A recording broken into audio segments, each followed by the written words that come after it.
नमस्कार. प्रेमिलास रेसिपीमध्ये तुमचं सर्वांचं खूप खूप खूप स्वागत. आज आपल्याला नाश्त्यासाठी बिना ब्रेड वापरता पौष्टिक सँडविच तयार करायचे. हे सँडविच तयार करण्यासाठी खूप कमी साहित्य लागतं आणि झटपट तयार होतं. मोठ्या माणसांसाठी, लहान मुलांसाठी तुम्ही हे सँडविच बनवू शकता.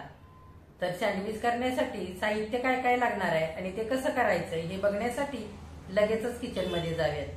जर माझ्या रेसिपीज तुम्हाला बघायला आवडत असतील तर एक लाईक जरूर करा आणि जे कोणी आता माझ्या रेसिपीज नव्याने बघत आहेत त्यांनी माझ्या चॅनेलला जरूर सबस्क्राईब सुद्धा करा. आपल्याला नाश्त्यासाठी बिना ब्रेड वापरता मस्त असं पौष्टिक सँडविच तयार करायचे आणि सोबतच हिरवी चटणी सुद्धा करायची. तर आधी आपण साहित्य काय काय घेतलंय ते बघूया. मी आधी तुम्हाला चटणीचं साहित्य सांगते. इथे मी थोडासा पुदिना आणि थोडीशी कोथिंबीर स्वच्छ धुवून घेतले. थोडंसं आलं घेतलंय, 3 मिरच्यांचे तुकडे करून घेतलेत, 4-5 लसणाच्या पाकळ्या घेतल्यात, 2 चमचे डाळवं घेतलंय, 2 चमचे शेंगदाणे घेतलेत आणि 1 चमचा भरून दही घेतलंय. आता बाकीचं साहित्य बघूया. इथे थोडीशी कोथिंबीर धुवून स्वच्छ बारीक चिरून घेतले. अर्ध्या लिंबाचा रस लागेल. इथे पनीरचे पातळ काप करून घेतलेत.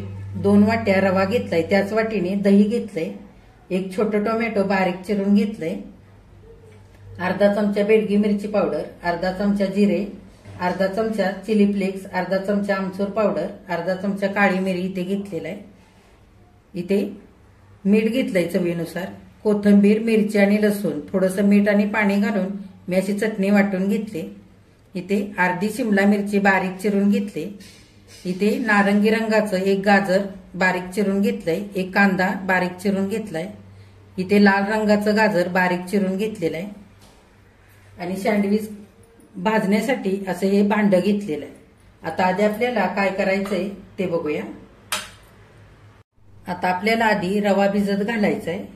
त्याच्यासाठी मी मोठं भांडं घेतलंय.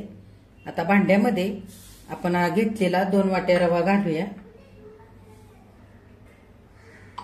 आणि त्याच्यातच वाटी भरून दही सुद्धा घालूया. आपण ज्या वाटीने रवा मोजून घेतला होता 2 वाट्या, त्याच वाटीने आपल्याला 2 वाट्या पाणी लागणार आहे. 1 वाटी भरून आधी पाणी घालूया आणि चांगलं एकजीव करून घेऊया.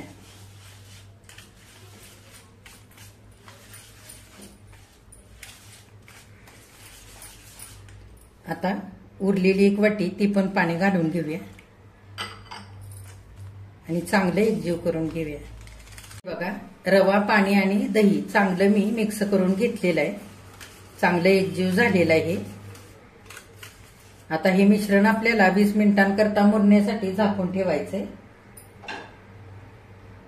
आता हे आपण असंच ठेवूया आणि हिरवी चटणी करूया.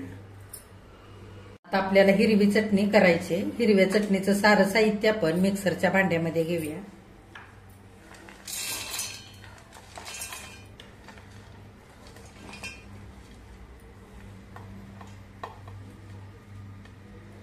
तर सारं साहित्य मी मिक्सरच्या भांड्यामध्ये घेतलेलं आहे.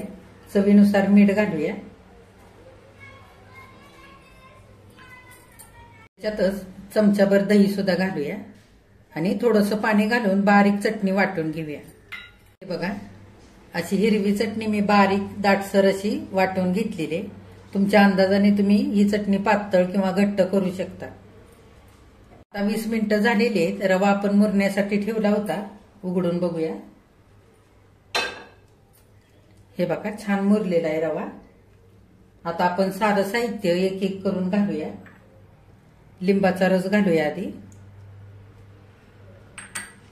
आणि चांगलं एकजीव करून घेऊया.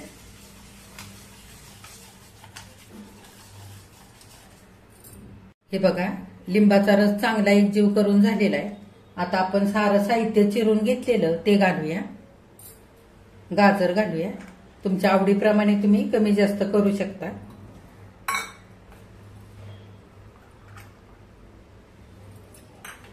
शिमला मिरची,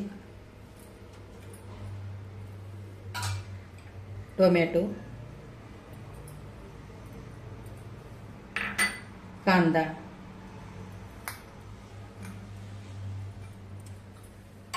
सगळं चांगलं आपण एकजीव करून घेऊया. आता थोडीशी चिरून घेतलेली कोथिंबीर घालूया. आणि पुन्हा एकदा चांगला आपण एकजीव करून घेऊया.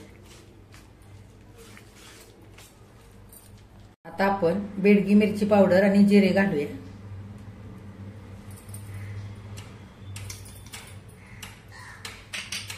त्याच्यातच चिली फ्लेक्स आणि आमचूर पावडर घालूया.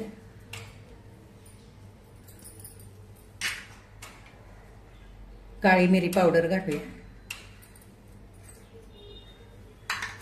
आणि चवीनुसार मीठ घालूया.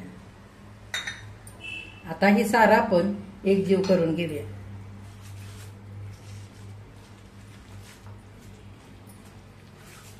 आता सँडविचचं सगळं मिश्रण एकजीव करून झालेलं आहे. सँडविच छान कुरकुरीत होण्यासाठी अर्धा चमचा खायचा सोडा घालूया. ह्या जागी तुम्ही इनो सुद्धा वापरू शकता. आणि एकजीव करून घेऊया.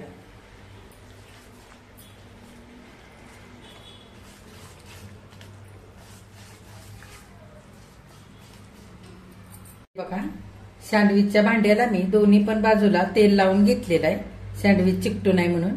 आता आपण ह्याच्यामध्ये हे सँडविचचं मिश्रण घालूया.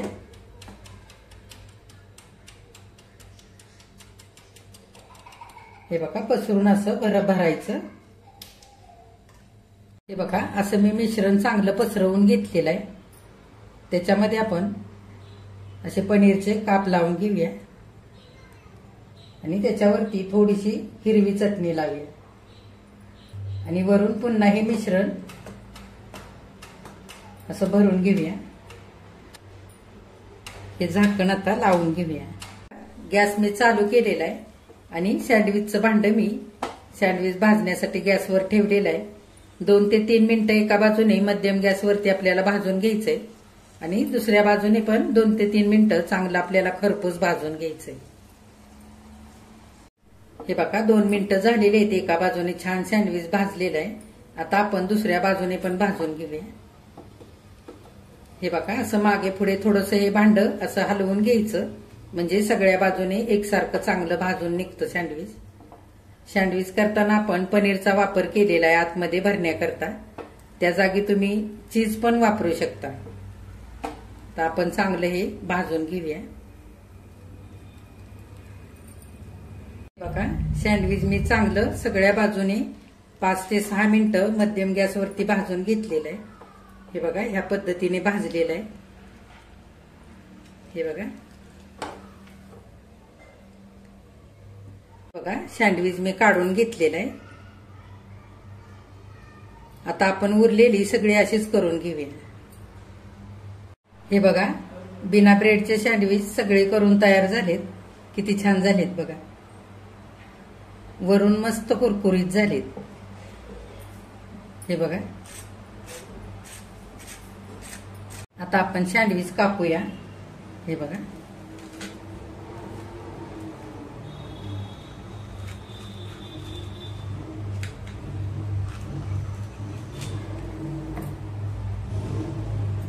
हे बघा,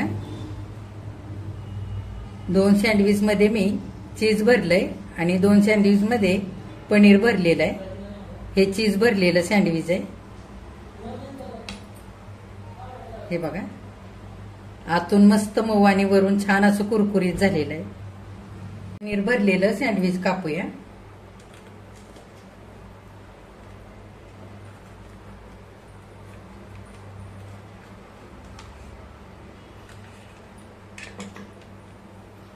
हे बघा,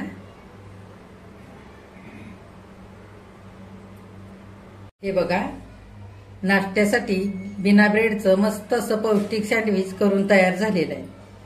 किती छान झालंय बघा. हे सँडविच करण्यासाठी फार कमी वेळ लागतो आणि कमी साहित्यामध्ये झटपट तयार होतं. मी 2 सँडविच मध्ये चीज भरलेलं आहे आणि 2 सँडविच मध्ये पनीर भरलेलं आहे. ते किती छान दिसतंय बघा. खायला सुद्धा खूप छान लागतं. वरून मस्त कुरकुरीत झालेलं आहे. तर ह्या पद्धतीने तुम्ही सुद्धा असं नाश्त्यासाठी सँडविच करून बघा. माझ्या चॅनेलला लाईक, शेअर आणि सबस्क्राईब जरूर करा. आजची सँडविचची रेसिपी जर तुम्हाला आवडली असेल तर एक लाईक सुद्धा करा.